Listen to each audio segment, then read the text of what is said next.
What's up everybody, this is Master Ian Gamer. Just recently, Overwatch debuted their third and final Overwatch Anniversary Remix event, which also just so happens to be the last Overwatch 1 event we'll ever see. And this has gotten me thinking quite a bit about what's actually happening with the launch of Overwatch 2, which is the demise of Overwatch 1. Now, of course, we've known this was going to be the case for years at this point, but seeing now this final Overwatch event airing and literally being able to count down the days until Overwatch 1 will cease to exist has gotten me feeling, well, kind of sad.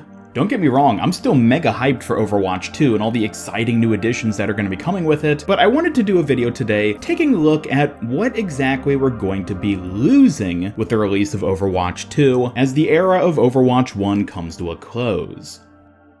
But first, I'd like to give a special shout out to today's sponsor, Mech Arena. Mech Arena is the fast-paced mobile mech shooter that's jam-packed with quick action. The game's tight map design and quick respawns allows constant mech-on-mech action and means you can always fit in at least a few matches, even if you're crunched for time. Heck, I can play 10 matches of Mech Arena in the time it takes for me to queue DPS. And speaking of speed, Mech Arena is chock full of different mech types to fit anyone's playstyle. You can be a tanky barrier mech, a healy repair mech, or my personal favorite, the big wheel charge headlong into your enemy mech. Survival while charging headlong into the enemy not guaranteed. And best of all, you don't even need lightning reflexes to get kills, because the game is designed to allow fast-paced, constant action no matter your skill level. Also, this month is massive for Mech Arena, as not only is it Battle Pass Season 9, but also the game's 1-year anniversary. There's tons of exciting content, events, and crazy action coming, like the brand new sniper weapon and the new pilot Archangel. Mech Arena is completely free on Android and iOS, and by using my personal link or scanning the QR code on screen, you can get $25 worth of free bonus content with the Firelight skin, 1 Prodigy crate, and a Plasma Cannon 4, once again, all for free. And for a limited time, you can even add me, Master Ian Gamer, as a friend in-game, so don't delay. Thanks to Mech Arena for sponsoring today's video, and now back to Overwatch.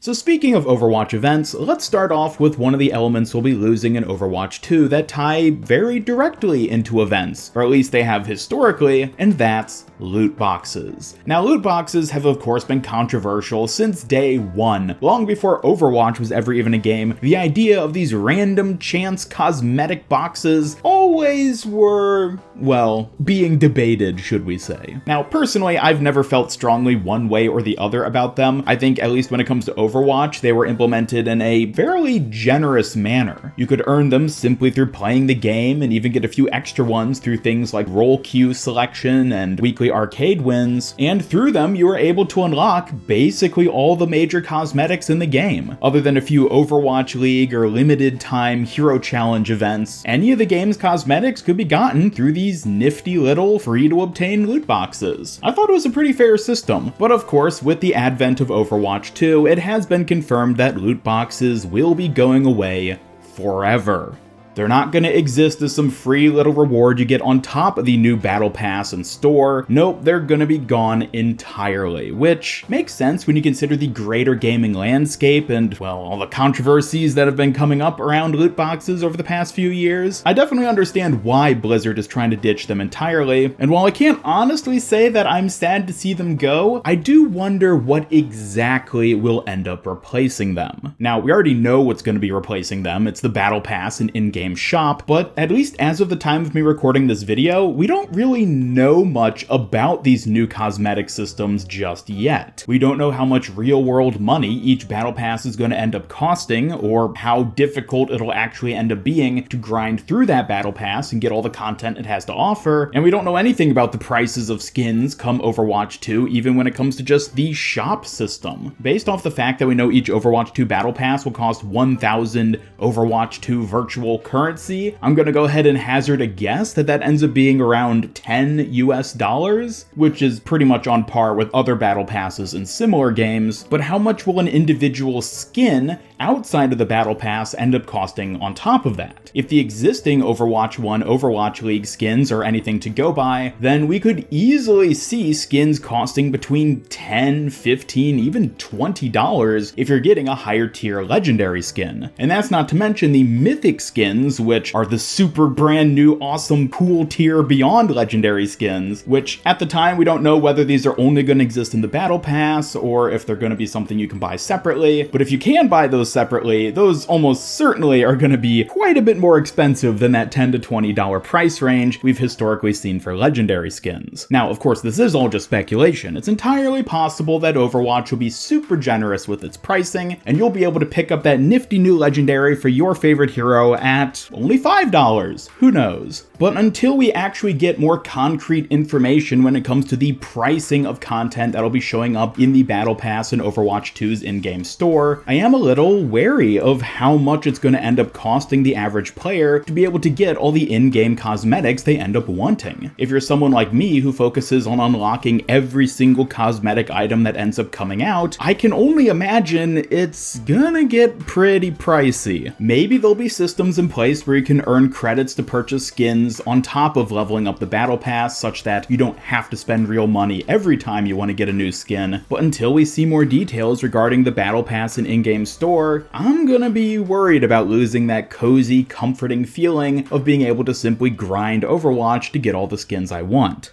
Now, speaking of grinding Overwatch, let's talk about some of the gameplay elements that'll be disappearing with the launch of Overwatch 2. These, of course, are changes which we've known to be coming for years at this point, and the big ones are the loss of the Assault/2CP game mode and the removal of the second tank. Now, I've talked about these ad nauseum before, so I won't go too in-depth with them here, but I would like to focus a little bit on some lesser discussed aspects of the disappearance of these two features. Starting off with 2CP, personally, I'm not really going to mind the disappearance of the game mode itself. I do think it was the least enjoyable game mode out of the main core modes, but what I am going to be missing is the maps. Now, Blizzard has said that, oh, you'll still be able to play 2CP somewhere in the arcade or some other new game mode potentially, and we will get to go back to these maps in Overwatch 2, but just to set some reasonable expectations for this, outside of Assault just being a game mode you can do in like custom games or something, I'm incredibly skeptical that we're ever going to see these specific maps return in Overwatch 2. I mean, if the number of new maps we're getting in Overwatch 2 at launch is anything to go by, I don't think Blizzard has the resources to spare to do anything substantial when it comes to reworking Hanamura or Horizon Lunar Colony or Temple of Anubis so that they actually fit in a coherent, functional game mode within Overwatch 2. I think at best, they're just gonna slap them into custom games and let you jump around on them with your friends whenever you want. But in terms of making a specific Assault arcade game mode even, I'm not really banking on Blizzard even doing that. Much like how Paris and Horizon Lunar Colony are basically unseen at this point in Overwatch 1 ever since they were removed from quick play and competitive, I think this is going to become the state of all 2CP maps come Overwatch 2. There's not going to be some fun, neat new 5v5 Assault game mode in the arcade. They're just going to exist as a asset in Overwatch that you can access through custom games, but are probably never going to have a proper match on ever again. Unless you're one of those people who has like a bunch of friends that you can just sort of get together and make some custom game and have fun doing that. Those people, I guess, can have fun on Horizon Lunar Colony again if they want, but for the average player, you're probably never going to see any of these 5 maps ever again. And honestly, I think that's sad. A lot of these maps have a lot of interesting story elements to them and really cool designs, and I would certainly love if Blizzard took the time and effort to actually do something substantial with these locations so we can continue playing on them. But again, just considering the resources at Blizzard's disposal and what they're fixated on currently with the rest of the game, I'm not holding my breath to ever have a proper 2CP match ever again. And hey, I'm sure a lot of you are excited by that idea, but personally, I find it kind of sad to think that there's a good chance I'll never get to queue on the Temple of Anubis ever again. So instead, let's talk about tank heroes, and specifically the loss of one of them per team. This, of course, was a change that was incredibly controversial when Blizzard first talked about it, and heck, is still controversial to this day. Admittedly, I've become much more comfortable with the idea now that we've actually gotten to play the Overwatch 2 beta, and, well, it kind of feels good being this one singular superpowered tank, but I am gonna miss those tank synergies. The classic Reinhardt and Zarya, D.Va and Winston, those beautiful tag teams of early Overwatch. Gone. it really is sad thinking that I'll never be able to play Zarya or Reinhardt and have a Zarya or Reinhardt as my other teammate. Like, that is just such a core, fundamental image for me of what it's like to play Overwatch and specifically play the tank role. Losing out on that particular dynamic is really sad. And unfortunately, unlike the 2CP maps in game mode, which could easily live on in custom games, I don't think we're ever going to see a mode where we actually get that 6th player slot back. Sure, there'll be open queue where you can just play whichever heroes you want regardless of role and just have 2 tanks on your team and only 1 support and then 2 DPS, but honestly, that just really isn't the same. At least when it comes to balance and hero design at this point, everything is steering in the direction of role queue, and with the advent of Overwatch 2, specifically into that 5v5 where you have 2 damage, 2 supports, and 1 tank. You may still be able to play around with a Reinhardt and a Zarya on the same team in open queues, but it's never going to be what is precisely intended for Overwatch in that case. Because especially with the big power boost tanks are getting in Overwatch 2, I kind of imagine open queue games are just going to turn into a bunch of tanks slamming their heads into each other. I guess we'll have to wait and see in the long run how that sort of balances itself out in its own little microcosm of a game mode, but when it comes to the core central Overwatch 2 experience